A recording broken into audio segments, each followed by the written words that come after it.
Assalamualaikum warahmatullahi wabarakatuh. Nama saya Yasmin dari 5B. Saya akan mengerjakan tugas agama Islam, yaitu menceritakan kisah tentang Nabi Daud alaihissalam. Nabi Daud alaihissalam adalah putra dari Yishya. Ia tinggal di kota Bethlehem.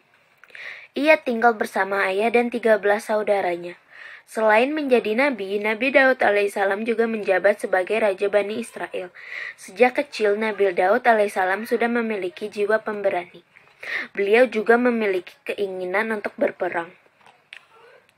Raja Talut yang merupakan raja dari negeri tersebut meremehkan dan tidak mengizinkan beliau untuk ikut berperang karena umur beliau yang masih muda.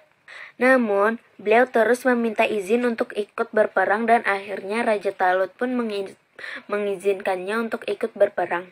Pada waktu itu, Raja Talut dan pasukannya hendak berperang melawan Raja Jalut yang dikenal kuat, kejam, dan ditakuti semua orang.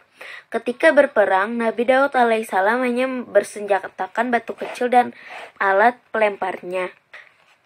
Pertama kali, beliau melemparkan batunya ke arah Jalut. Batu tersebut tepat mengenai dahi antara kedua matanya. Kemudian disusul oleh lemparan kedua dan ketiga sampai Jalut jatuh tersungkur. Nabi Daud alaihissalam pulang bersama Raja Talut dengan hati gembira karena mereka memenangkan peperangan. Ketika sudah dewasa, Nabi Daud alaihissalam ditunjukkan menjadi panglima perang dan dinikahkan dengan salah satu putri Raja Talut. Nabi Daud alaihissalam memimpin sebagai perang dan selalu mendapatkan kemenangan. Nama Nabi Daud alaihissalam semakin dikenal dan Nabi Daud alaihissalam pun semakin dicintai penduduk negeri tersebut. Mukjizat Nabi Daud alaihissalam. Allah mengangkat Nabi Daud alaihissalam sebagai nabi dan rasulnya. Allah menurunkan kitab Zabur kepada Nabi Daud alaihissalam.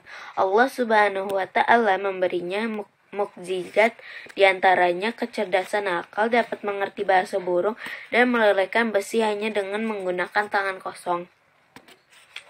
Selain itu, Nabi Daud juga memiliki suara yang merdu di antara suara umat manusia. Nabi Daud alaihissalam adalah nabi yang memulai pembangunan bait suci, yaitu Baitul Maqdis, yang kemudian diselesaikan oleh anaknya, Nabi Sulaiman alaihissalam.